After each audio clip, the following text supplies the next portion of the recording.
richest man in the city was about to throw himself off his penthouse balcony when a small fist knocked on his door. What happened next changed everything he thought he knew about family, love, and the Christmas miracle he never believed in. But first, let me tell you how a billionaire's empire crumbled in just one night, and how a little girl's courage saved them both. Hey friends, thank you so much for coming around. Watch until the end. If you leave now, you'll miss the best part. I promise the final twist will be worth your time. So let's continue. Robert King stood on the edge of his penthouse balcony, 40 floors above the glittering city lights. Snow fell like tears from the dark December sky. Tomorrow was Christmas Eve, but for him, it felt like the end of the world. His phone buzzed with another angry message, another lawsuit, another friend who turned out to be fake, another person who only wanted his money. "Merry Christmas to me," he whispered to the wind. Just 6 months ago, Robert had everything. A business empire worth $12 billion, houses in 5 countries, cars that cost more than most people's homes. Everyone called him a genius. Everyone wanted to be his friend. But money couldn't buy loyalty, and success couldn't fill the hole in his heart. It started with his business partner, Mike. They'd built King Industries together from nothing. 20 years of friendship, 20 years of trust.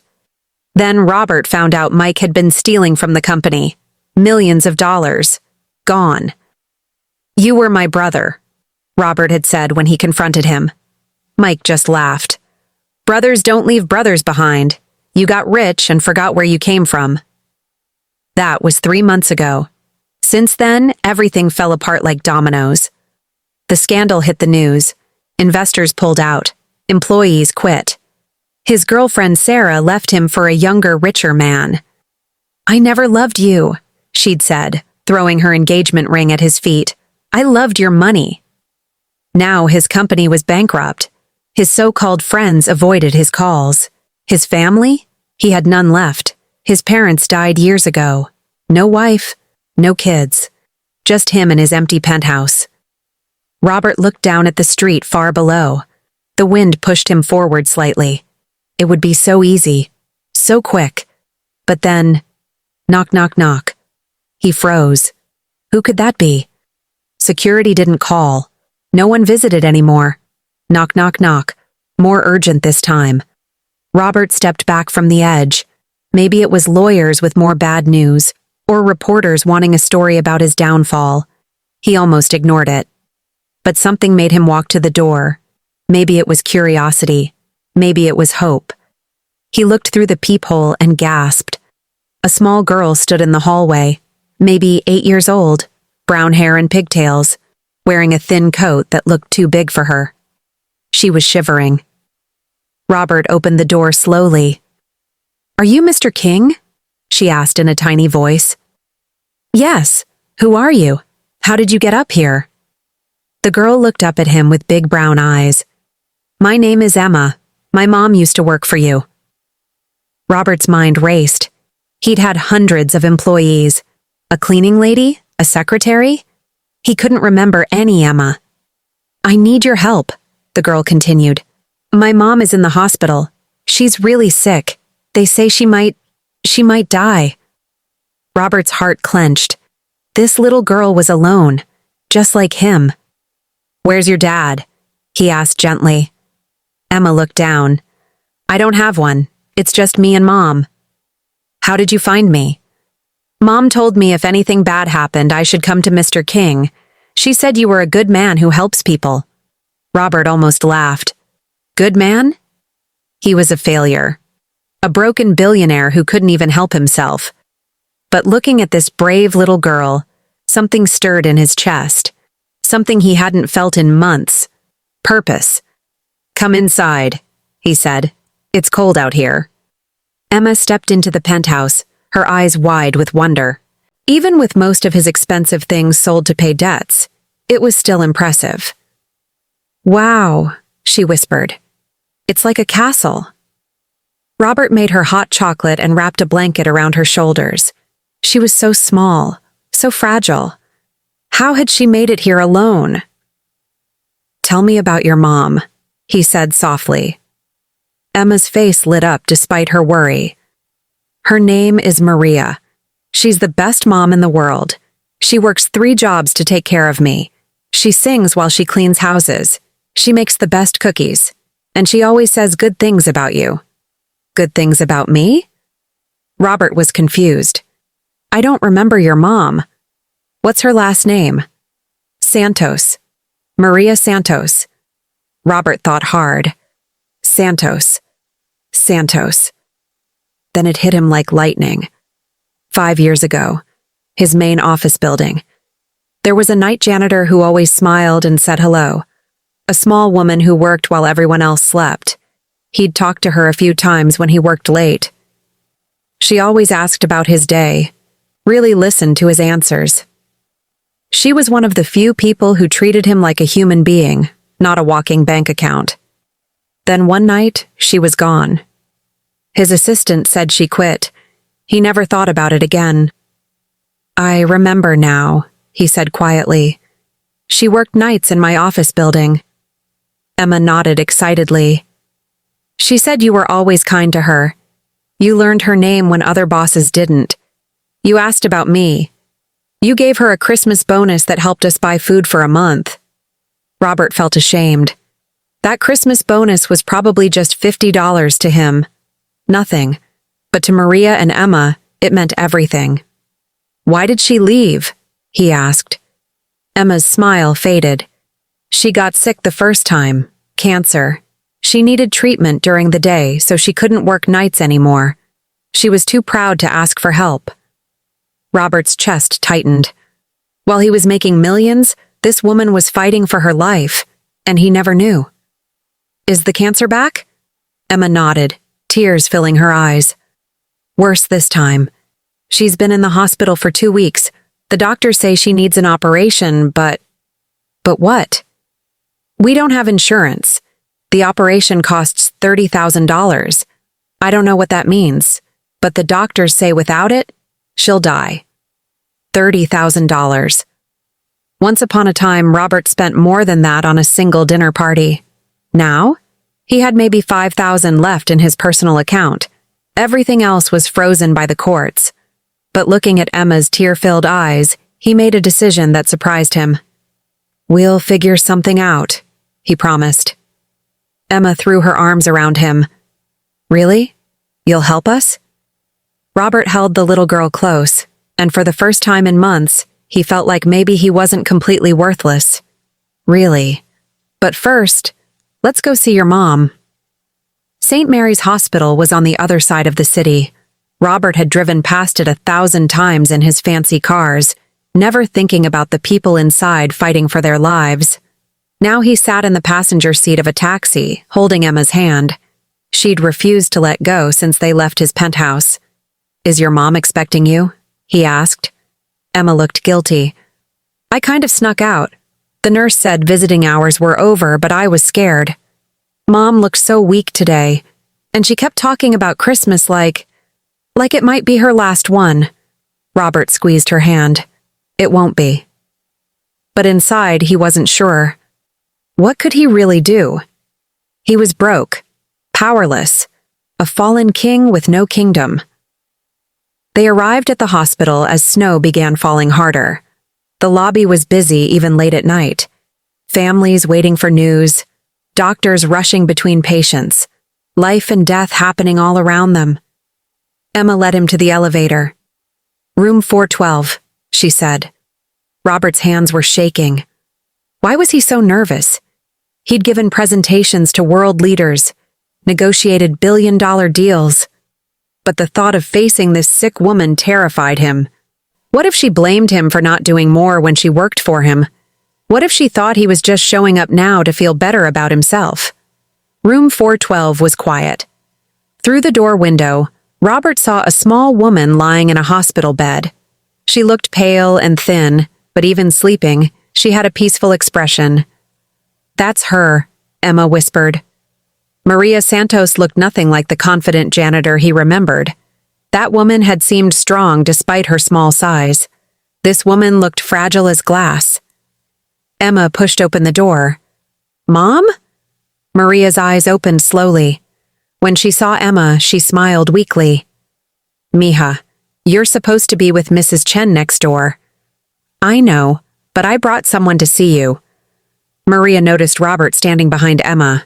Her eyes widened in shock. Mr. King? Robert? What? How? Hello, Maria, he said softly. Emma came to find me. Maria tried to sit up, but she was too weak. Emma, what did you do? I asked for help, Mom, like you always said I could. Tears filled Maria's eyes. Mr. King, I'm so sorry. I told her stories about how nice you were, but I never thought... You shouldn't have to. Stop, Robert said gently. He pulled a chair next to her bed. Emma told me you're sick. Maria looked embarrassed. It's nothing you need to worry about. We'll figure it out. $30,000 for the operation? Maria's face went red. Emma, you told him everything? Mom, you're dying. I had to do something. The words hung in the air like a challenge. Robert saw the fear in both their faces. The love between mother and daughter, the desperate hope fighting against reality. Maria, he said carefully, I want to help. She shook her head. You don't understand. I know what happened to your company. It was all over the news. You have your own problems. Robert was stunned. Even facing death, she was thinking about him. How did you know? I still have friends who work in office buildings downtown. They told me about the scandal, about your partner stealing, about everything falling apart. She reached out and touched his hand. I'm sorry, Robert.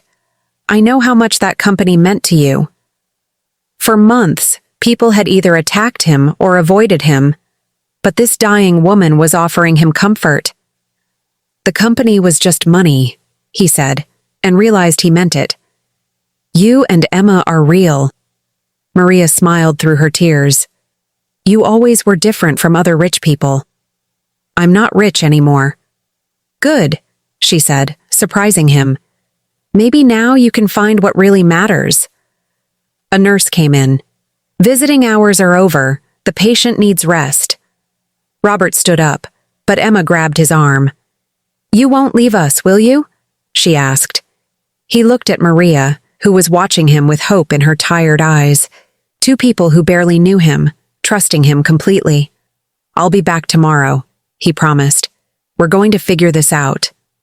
Back at his penthouse, Robert couldn't sleep. He kept thinking about Maria's words. Maybe now you can find what really matters. What mattered? For 20 years, he'd thought it was money, success, being the best, beating everyone else. But tonight, holding Emma's hand in the hospital, he'd felt more important than he had in months. He spent the night on his computer, researching Maria's condition. The operation she needed was complex, but had a high success rate. $30,000 could save her life. But where could he get $30,000? His bank accounts were nearly empty. His assets were frozen. His friends had abandoned him. Even his credit cards were maxed out paying legal fees. Then he remembered something. In his bedroom closet was a safe. Inside was his father's watch, a Rolex his dad had worn every day until he died. It was the one thing Robert couldn't sell. Too many memories. But what good were memories if he couldn't help the living? At sunrise on Christmas Eve, Robert took the watch to a jewelry store downtown. This is a 1953 Submariner, the dealer said, examining it carefully. Very rare. I can give you $28,000. It has to be 30, Robert said firmly. 29 is the best I can do. Robert stared at the watch.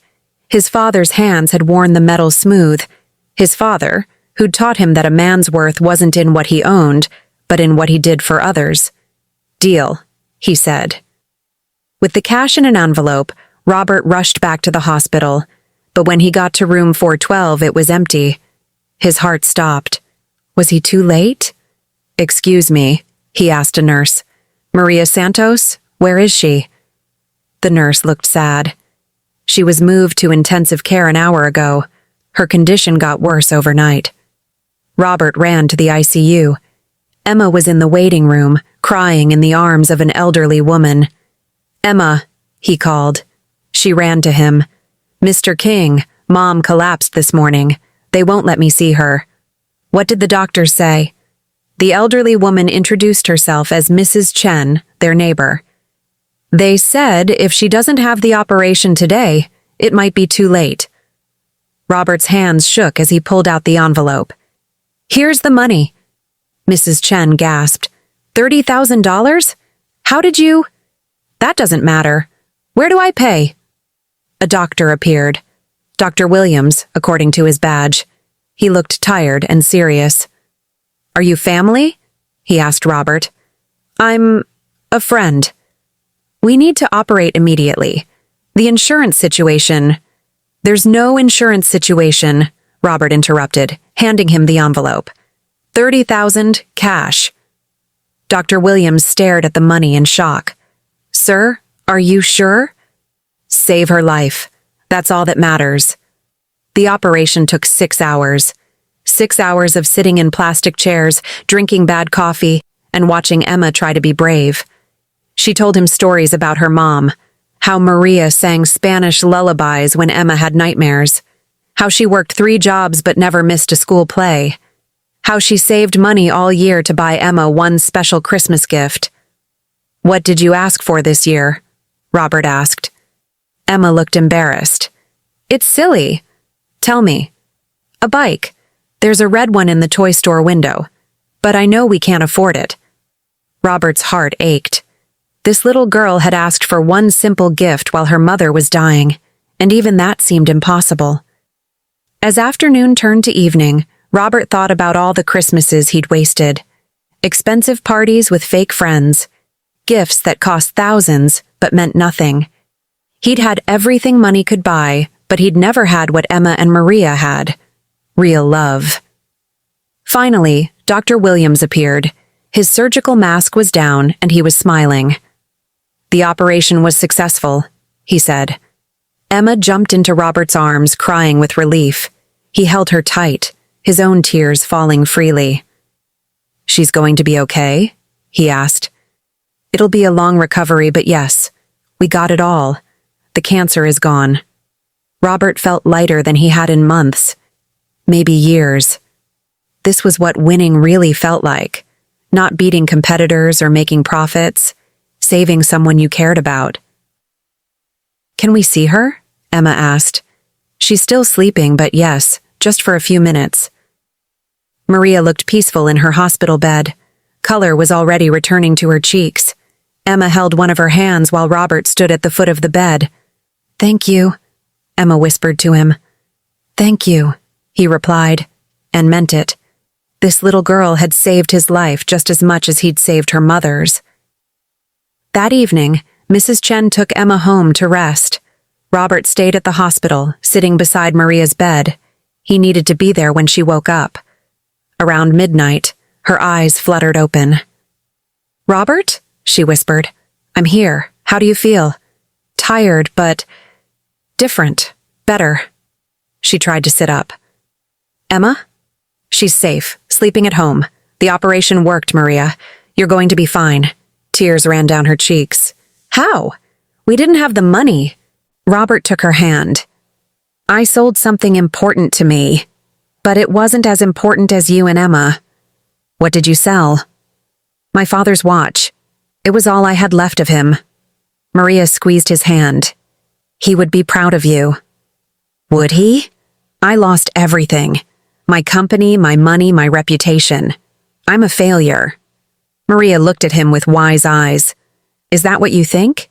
That you're a failure? Look at me. 6 months ago I was worth billions. Now I'm broke." 6 months ago, did you save a life?" Robert was quiet. "Did you hold a scared little girl and make her feel safe?" Maria continued. "Did you give hope to someone who had none? Did you sacrifice something precious for a stranger?" "You're not strangers," he said quietly.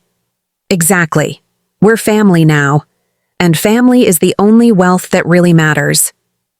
Robert felt something break open in his chest. All this time, he'd thought losing his money meant losing everything. But maybe he'd needed to lose everything to find what was truly valuable. Maria, I need to tell you something. When Emma knocked on my door tonight, I was about to... I know, she said softly. You know? I've been where you are. When I first got sick, when I couldn't work, when Emma and I had nothing. I thought about giving up too. What stopped you? Maria smiled. Love. Emma needed me. And now I think maybe you need us too. Robert nodded, unable to speak. You gave us life, Maria said. Let us give you purpose. Christmas morning came with bright sunshine and fresh snow. Robert woke up in the hospital chair, his neck stiff but his heart light.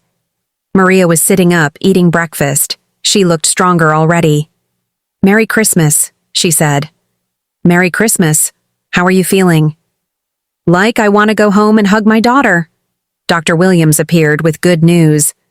You can go home this afternoon, but you'll need help for a few weeks while you recover. Robert spoke before Maria could worry. She'll have help. After the doctor left, Maria looked at him seriously. Robert, you've done enough. You saved my life. I can't ask you for more. You're not asking, I'm offering. I don't have anywhere else to be. But your life? Your work? What life? What work? Everything I thought mattered is gone. This is my chance to build something real. Maria studied his face. Are you sure? I've never been more sure of anything. That afternoon, Robert helped Maria into a wheelchair and pushed her out of the hospital. Emma was waiting in the lobby with Mrs. Chen, holding a small wrapped present. Mom! Emma ran to the wheelchair. Careful, Mija, Maria laughed, hugging her tight. I'm still healing. I have a surprise, Emma said shyly. She handed the present to Robert. I made this for you. Robert opened it carefully. Inside was a drawing of 3 people holding hands in front of a Christmas tree. A woman, a man, and a little girl. At the top, in crayon letters, My family. Robert's vision blurred. Emma, this is the most beautiful gift I've ever received. Do you really like it? I love it, and I love you both. Emma hugged him tight. Does this mean you'll stay with us? Robert looked at Maria, who nodded with tears in her eyes. If you'll have me, he said. Maria and Emma's apartment was small. 1 bedroom, a tiny kitchen, a living room with furniture that had seen better days. After Robert's penthouse, it should have felt cramped. Instead, it felt like home. Robert helped Maria to the couch while Emma showed him around proudly. This is my room, she said, opening a door to reveal a space barely big enough for a bed and dresser. Mom sleeps here too, on the floor, but she says when she gets better she'll get her own bed. Robert's heart broke. While he'd lived in luxury, this little girl had been sharing a bedroom with her sick mother. Emma, he said carefully, what if we found a bigger place, somewhere with a room for everyone? We can't afford a bigger place, Emma said matter-of-factly. Mom told me. What if I helped? Maria called from the living room. Robert, come here, please. He sat beside her on the old couch. Emma curled up between them. You can't keep spending money on us, Maria said quietly. I don't have money to spend, but I have something else. What? Time, energy, a reason to get up in the morning. He looked at both of them. I want to get a job, a real job. I want to work to take care of you both. Emma's eyes went wide. Like a dad? Robert's throat tightened. If you want me to be. I always wanted a dad, Emma said simply. Maria was crying again. Robert, are you sure? This isn't charity or guilt. This is a family. That's forever. Robert thought about his old life, the money, the power, the loneliness. Then he looked at Emma's hopeful face and Maria's loving eyes. I've been rich, he said. I've been powerful. I've been successful. But I've never been happy. Not like this. This is just a small apartment with an old couch, Maria said. No, Robert replied, pulling them both close. "This is everything." That evening, while Maria napped and Emma watched cartoons, Robert stepped outside to make a phone call. His lawyer, David, was surprised to hear from him. "Robert, how are you holding up?" "Better than I've been in months." "David, I need a favor." "What kind of favor?" "I need you to find me a job." David was quiet for a long moment. "A job? Robert, you're Robert King. You don't work for other people." "I do now. Something simple, honest, something that pays enough to support a family." "A family?" "Robert, what's going on?" Robert told him everything. About Emma knocking on his door, about Maria in the hospital, about finding purpose in helping others. "You sold your father's watch for $30,000? David asked in amazement. "Best investment I ever made. And now you want to get a regular job to support them?" "I want to build a life that matters." David was quiet again. Then he said, "You know what? I have an idea. My brother-in-law owns a construction company. Good, honest work. Decent pay. Would you be interested?" "Construction?" Robert had never done manual labor in his life. "You'd start at the bottom.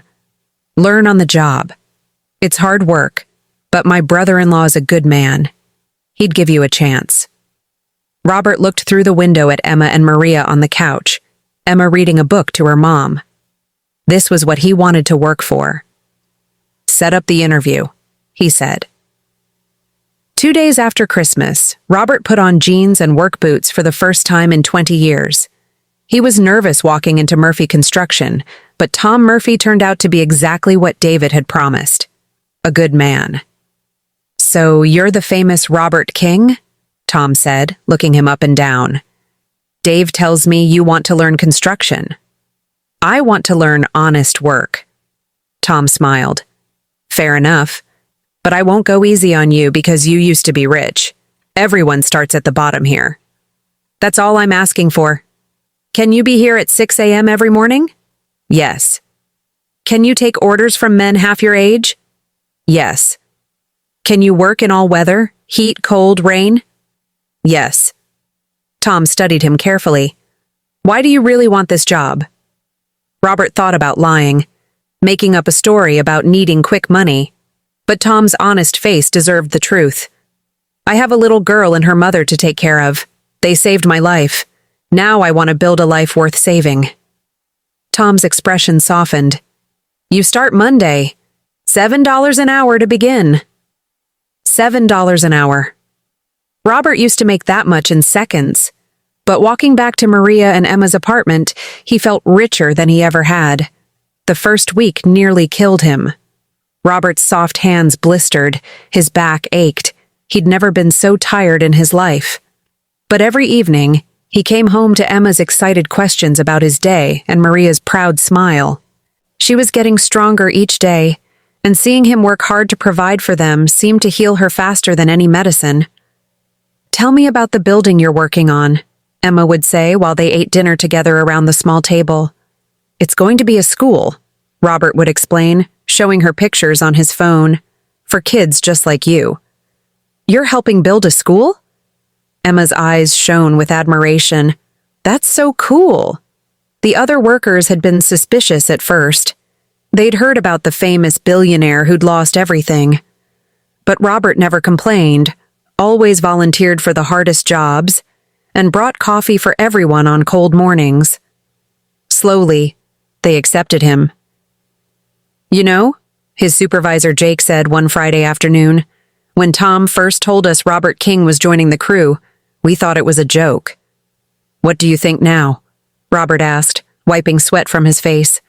"I think you're the hardest worker we've got, and you're the only rich guy I ever met who knows how to shut up and listen." Robert laughed. "I'm not rich anymore." Jake looked at him seriously. "Maybe not in money, but you've got something better." "What's that?" "Something worth working for." Spring came early that year. Maria was fully recovered and had started working part-time at a local diner. Robert had been promoted twice and was now making $15 an hour as a crew leader. They'd moved to a bigger apartment. 2 bedrooms, so Emma had her own space. A real kitchen where Maria could cook the Mexican food she loved. A living room big enough for all 3 of them to watch movies together. It wasn't fancy, but it was theirs. One Saturday morning, Robert had a surprise. "Get dressed," he told Emma. "We're going somewhere special." "Where?" she asked excitedly. "You'll see." They drove to the bike shop downtown. In the window was the same red bike Emma had wanted for Christmas. "Remember this?" Robert asked. Emma pressed her face against the glass. "It's still here." "Would you like to take a closer look?" Inside the shop, Emma ran her hands over the bike's shiny red frame like it was made of gold. "It's perfect," she whispered. "Emma Santos," the shop owner called out. "I've been holding this bike for you for months." Emma looked confused. "Holding it for me?" The man winked at Robert. "A gentleman put it on layaway back in January, paid a little each week. It's all yours now." Emma's mouth fell open. She turned to Robert with tears in her eyes. "You bought it for me?" "Happy late Christmas," Robert said softly. Emma threw her arms around his waist. "I love you, Daddy." It was the first time she'd called him that. Robert felt his heart might burst with joy. A year later, on a crisp December morning, Robert King married Maria Santos in a small ceremony at St. Mary's Hospital Chapel, the same hospital where their story had really begun. Emma was the flower girl, wearing a white dress that made her look like a princess. Maria was radiant in a simple but beautiful gown. Robert wore the nicest suit he could afford on a construction worker's salary. The guest list was small but perfect. Tom Murphy and the construction crew, Mrs. Chen and other neighbors from their apartment building, Dr. Williams, who had saved Maria's life, David the lawyer, who had become a real friend instead of just someone Robert paid. "Do you, Robert, take Maria to be your wife? To love her in sickness and health, for richer or poorer?" Robert looked at his bride's glowing face. For richer or poorer used to scare him. Now it was a promise he was eager to make. "I do," he said firmly. "Do you, Maria, take Robert to be your husband?" Maria smiled through happy tears. "I do." "You may kiss the bride." Robert had kissed many women in his old life, shallow kisses with people who only wanted his money, but kissing Maria felt like coming home. Emma cheered loudly, making everyone laugh. At the small reception afterward, Tom Murphy stood up to give a toast. "I've known Robert for almost a year now," he said. "When he first walked into my office, I thought he was just another rich guy playing at being regular people." The small crowd laughed. "But I was wrong," Tom continued. "Robert isn't playing at anything. He's the real deal. He works harder than anyone I know. He treats everyone with respect, and he loves his family more than anything in this world." Tom raised his glass. "To Robert, Maria, and Emma, the richest family I know." Everyone toasted, and Robert felt tears on his cheeks. He was rich again, not in money, but in everything that mattered. 2 years after that Christmas Eve, when Emma knocked on his door, Robert was walking through downtown after work. His hands were rough from construction work. His clothes were simple. He drove a used truck instead of a sports car. But he was truly happy for the first time in his adult life. As he walked past his old office building, he saw a familiar figure. Mike, his former business partner, was coming out of a fancy restaurant. He looked older, tired. The stress of stealing and lying had aged him. Mike saw Robert and froze. "Robert, is that really you?" Robert stopped. 2 years ago, seeing Mike would have filled him with rage. Now he just felt sad for his old friend. "Hello, Mike. You look different." Mike's eyes took in Robert's work clothes, his calloused hands. "I heard you were working construction now." "That's right." "Jesus, Robert, I'm sorry. I never meant for things to go this far. The company, your reputation. I was angry, but I didn't want to destroy your whole life." Robert was surprised by Mike's obvious guilt and regret. "You didn't destroy my life. Robert said quietly. You saved it. Mike looked confused. What do you mean? If you hadn't betrayed me, I never would have lost everything. And if I hadn't lost everything, I never would have found what really matters. Which is? Robert smiled, thinking of Maria at home cooking dinner and Emma doing homework at the kitchen table. Family, love, purpose, the things you can't buy or steal or lose in a stock market crash. Mike's face crumpled. I lost everything too, you know. My wife left me. My kids won't talk to me. All that money I stole? Gone. Bad investments. I have nothing. Robert felt genuine compassion for the man who had once been his best friend. You have a chance to start over, he said. To build something real this time. How? I'm 55 years old. No one will hire me. My reputation is ruined. Robert pulled out a business card. Tom Murphy's construction company. Tell Tom I sent you. He gives everyone a fair chance. Mike stared at the card like it was a lifeline. Why would you help me after what I did? Because someone once helped me when I had nothing. Now I pass it on. Mike's eyes filled with tears. Robert, Don't thank me yet. Construction is hard work. But it's honest work. And maybe honest work is what you need to find yourself again. Robert started to walk away, then turned back. Mike? That anger you felt about me leaving you behind? You were right. I did forget where I came from. I got so focused on being successful that I forgot how to be human. So, in a way, maybe we both needed to lose everything. Mike nodded, clutching the business card. Maybe we did. That same evening, Robert arrived home to find Maria and Emma decorating their small Christmas tree. It was their third Christmas together as a family. Daddy! Emma ran to hug him. At 10 years old now, she was getting taller, but she still gave the same enthusiastic hugs. How was your day, mi amor? Maria asked, kissing his cheek. Interesting, he said, telling them about meeting Mike. You gave him Tom's card? Emma asked. Even though he was mean to you? Everyone deserves a second chance, Robert explained. Just like Mommy gave me one. Just like you gave me one. We didn't give you a chance, Emma said seriously. We just loved you. Robert lifted her up, marveling at how wise she was. That's the greatest gift anyone can give. Later that night, after Emma was asleep, Robert and Maria sat on their couch looking at their small but perfect Christmas tree. Do you ever miss it? Maria asked softly. The money, the big house, the fancy life. Robert considered her question honestly. Sometimes I miss the security, knowing we could afford anything Emma needed. But the rest of it? The loneliness, the fake friends, the empty success? Never. Maria cuddled closer to him. I love our life. Even in this tiny apartment? Especially in this tiny apartment. It's full of love. Robert held his wife close, listening to Emma's gentle breathing from the next room. In his old life, he'd owned mansions but never had a home. Now he had everything that mattered. Maria, he said softly, do you remember what you told me in the hospital? About finding what really matters? Yes. I found it. But it wasn't what I expected. What do you mean? I thought losing everything was the worst thing that could happen to me. But it was actually the best thing, because it brought me to you and Emma. Maria smiled in the darkness. God works in mysterious ways. Do you really believe that? That everything happens for a reason?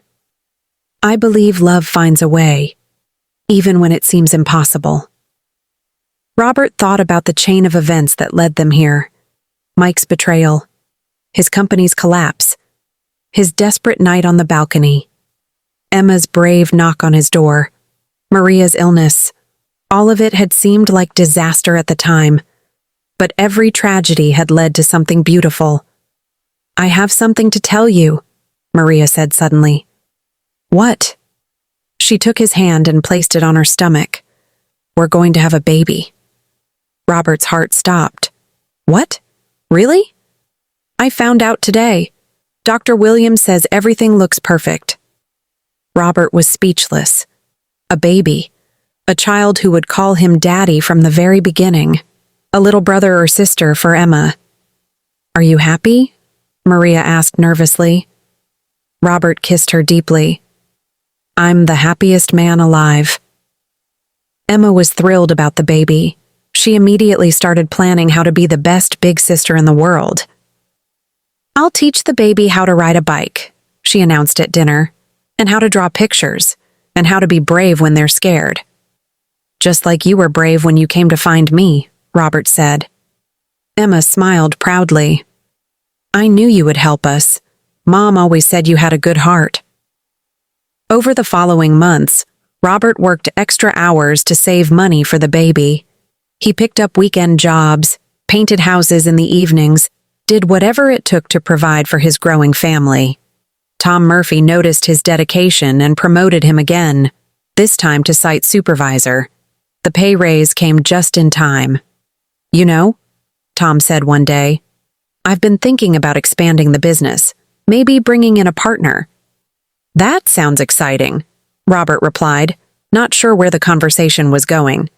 Someone who understands both the construction side and the business side. Someone the men respect. Robert looked up from the blueprints he was reviewing. Tom, are you... I'm offering you a partnership, Robert. Equal ownership. We build this company together. Robert was stunned. I don't have money to invest. You've already invested. Your time, your sweat, your heart, that's worth more than money. Robert thought about it carefully. Owning a business again seemed impossible. But this would be different. Built on friendship and trust instead of greed and competition. What would Maria think? He asked. Why don't you ask her? That evening, Robert told Maria about Tom's offer. A partnership? She said excitedly. Robert, that's wonderful. It would mean longer hours, more responsibility. And if it fails... It won't fail, Emma interrupted from her homework at the table.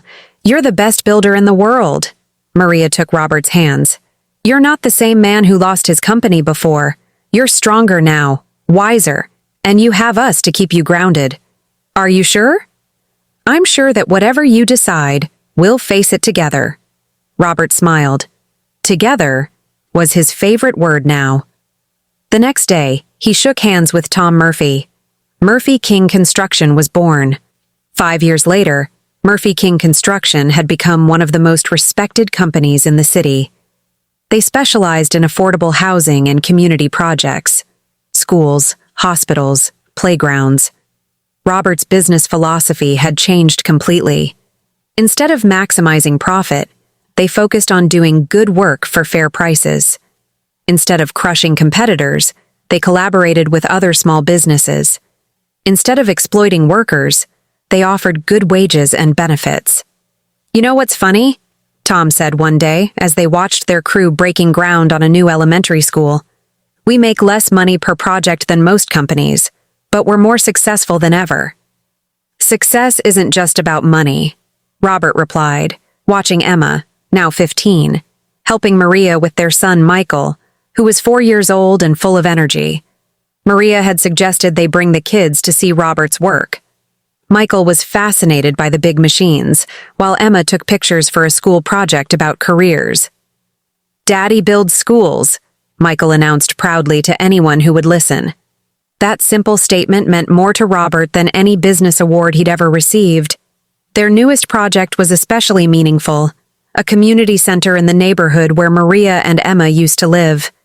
The same area where they'd struggled to afford rent, where Maria had cleaned houses for barely enough money to survive. Now Robert was building something that would serve those families for generations. Mr. King, a woman called out. Robert turned to see Mrs. Rodriguez, one of Maria's old employers. She looked surprised and confused. I heard Robert King was the contractor, but I thought it must be someone else, she said. Didn't you used to be... different? Robert smiled. I used to be a lot of things. Now I'm a husband, a father, and a builder. Mrs. Rodriguez looked at Maria and the children. This is your family?" "The most beautiful family in the world," Robert said proudly. Mrs. Rodriguez shook her head in amazement. "Maria, you always said he was a good man. I guess you were right." After she left, Maria took Robert's arm. "Do you remember when I used to clean her house? I was so embarrassed that you might find out I was just a maid. And I was so focused on money that I almost missed the most important person in my life." "We both found exactly what we needed," Maria said softly. Michael grew up on construction sites, learning to use toy tools before he could properly walk. Emma developed a passion for architecture, designing elaborate buildings with her art supplies. But the most important lessons Robert taught them had nothing to do with construction.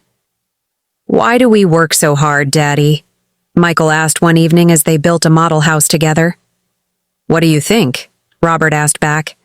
"To make money?" "Money is important," Robert explained.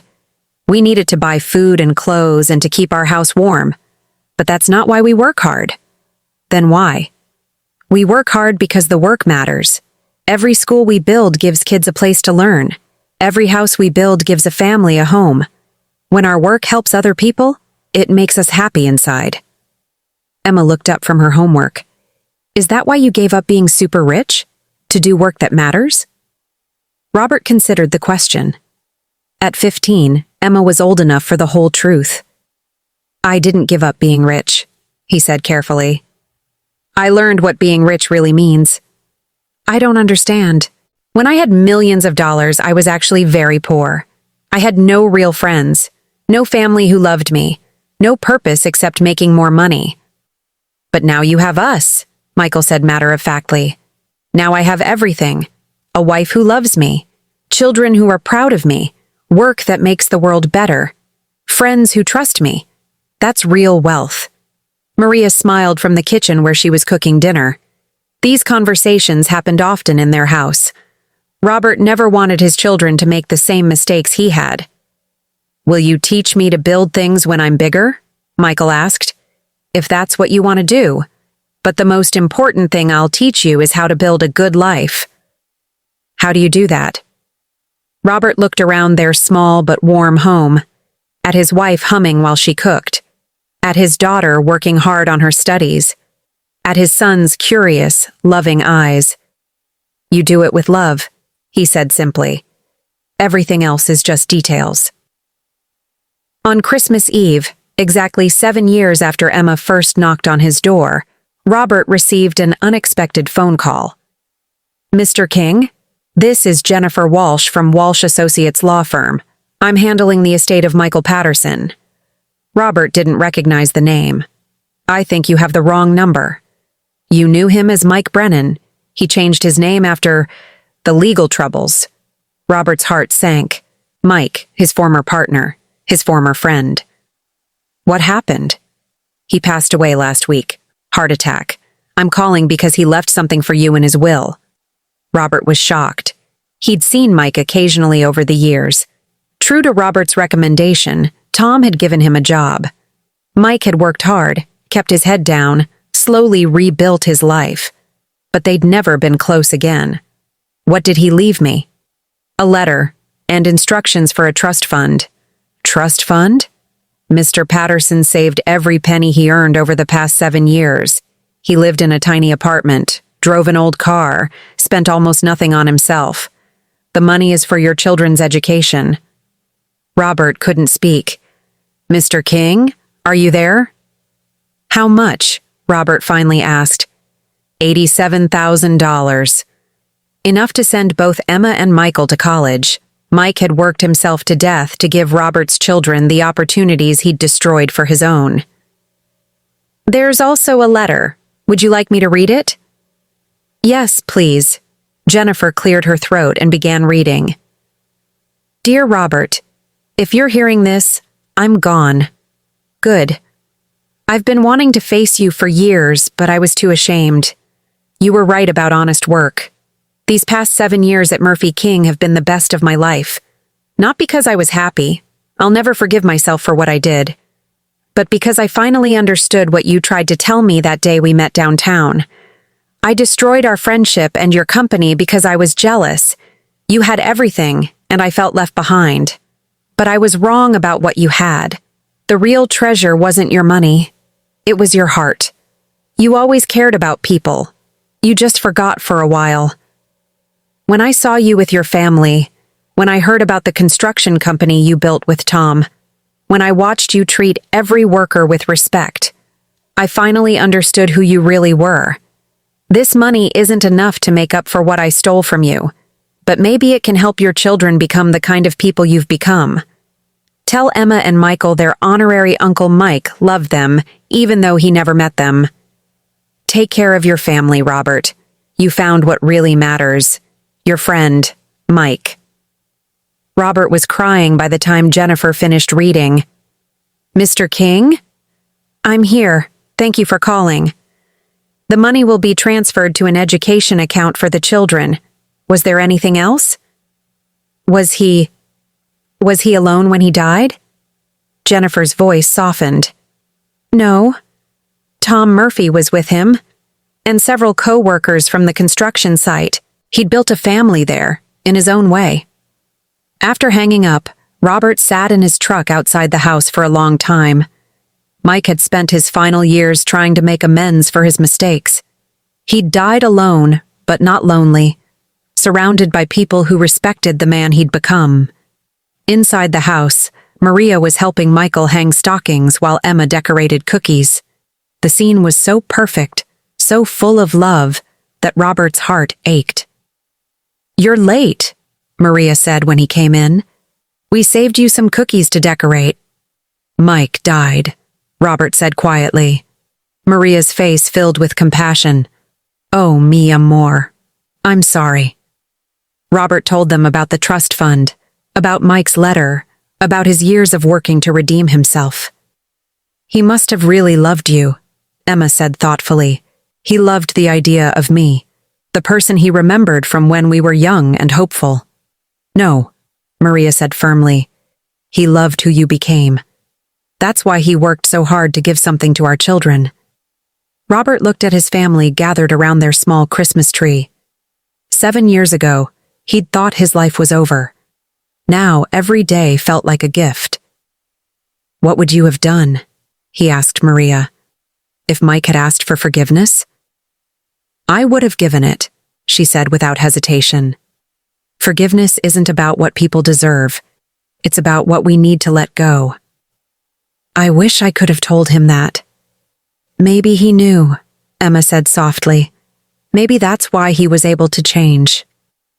On Christmas morning, Robert woke early and walked out to the small balcony of their apartment.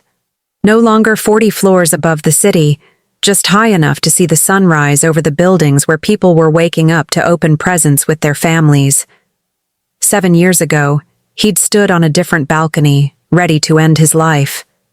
Now, he couldn't imagine wanting to waste a single day. Maria joined him with 2 cups of coffee.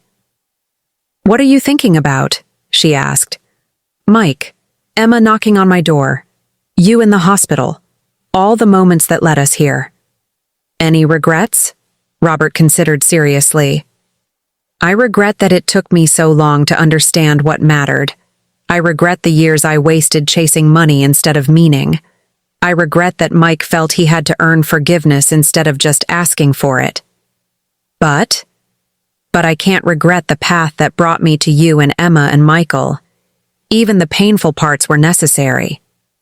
Inside the house, they heard Michael jumping on his bed, too excited to sleep any longer.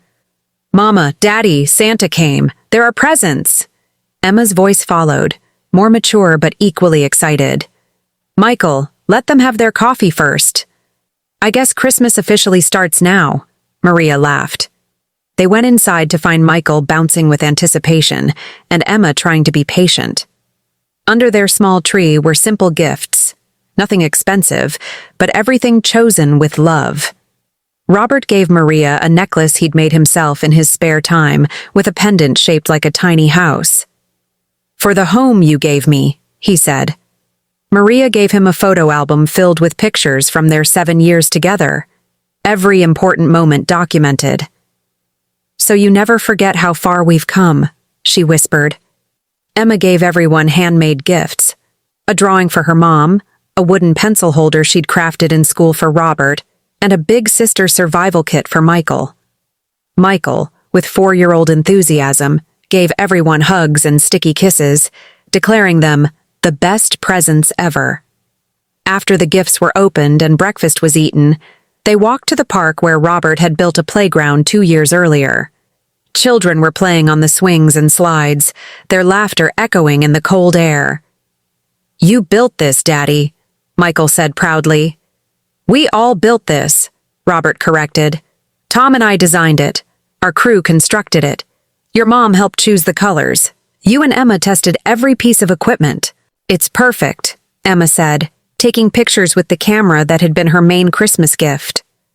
As they watched families playing together, Robert thought about the ripple effects of that Christmas Eve 7 years ago. Emma's brave knock had saved his life. His decision to help had saved Maria's life. Their love had given him purpose. That purpose had led to a business that employed dozens of people and served the community. Mike's redemption had secured his children's future. The playground they stood in would bring joy to kids for decades. One small act of courage from a scared little girl had changed everything. "What's the most important thing I've taught you?" Robert asked his children as they headed home. "Always help people who need it," Emma said immediately. "Love makes everything better," Michael added. "And family isn't just about blood," Emma continued. "It's about who chooses to love you and who you choose to love back." Robert smiled. "And that sometimes the worst things that happen to us lead to the best things in our lives." As they walked home together, Maria carrying Michael, Emma taking photos of everything, Robert's arm around his wife's shoulders, Robert felt the deep satisfaction of a life well lived. He wasn't the richest man in the city anymore. His name wasn't in the business magazines. He didn't own mansions or sports cars, but he had something far more valuable, a love that transformed everything it touched, work that mattered, and the knowledge that his life was a gift he got to give to others every single day. The boy who'd knocked on his door 7 years ago had been looking for help. Instead, she'd given him salvation. And that, Robert knew, was the real Christmas miracle. 20 years later, Robert King, now 58, stood in the executive office of Murphy King Construction, looking out at the city skyline. Their company had grown into one of the largest construction firms in the state, known for both quality work and ethical business practices. On his desk was a photo of his family at Michael's college graduation the month before. Emma, now 35, was a successful architect who designed affordable housing. Michael, 24, had just started medical school, inspired by Dr. Williams, who had saved his mother's life. Maria, still beautiful at 52, ran a nonprofit that helped immigrant families find housing and jobs. She often said her favorite job was still being Robert's wife. A knock on his office door interrupted his thoughts. "Come in," he called. A young woman entered, maybe 25, with nervous eyes and clothes that had seen better days. "Mr. King, I'm sorry to bother you. I know you're busy, but I heard you sometimes help people." Robert smiled. Even after all these years, people found their way to him when they needed help. He'd never turned anyone away. "What's your name?" Sarah Martinez. I have a little boy, and we need help." Robert gestured to a chair. "Tell me everything." As Sarah began her story, lost job, eviction notice, sick child, Robert listened with the same attention he'd given Emma that snowy Christmas Eve 20 years earlier. Some stories never ended, he realized. They just began again with different people, different needs, but the same fundamental truth. Love and courage could transform any situation. Outside his office window, snow began to fall. Christmas was still a month away, but Robert King was already receiving his gifts. The chance to help, the opportunity to serve, the privilege of being someone's hope when they had nowhere else to turn. He was, once again, the richest man in the city. And this time, he knew exactly what that meant. Sometimes the smallest knock on the door opens the biggest possibilities. Sometimes losing everything is the only way to find what really matters. And sometimes the person you're meant to save is actually the one who saves you. I would love to know what you would have done in this situation. Drop your thoughts below. I'll be reading every single comment. Dear friends, what you just saw is only one part of the bigger picture. In the next video, I'll reveal the twist no one saw coming, so make sure you're here when it drops. Thank you so much for watching. I love you so much, and don't forget to give this video a like, hit the subscribe button, and share with someone who needs to hear it.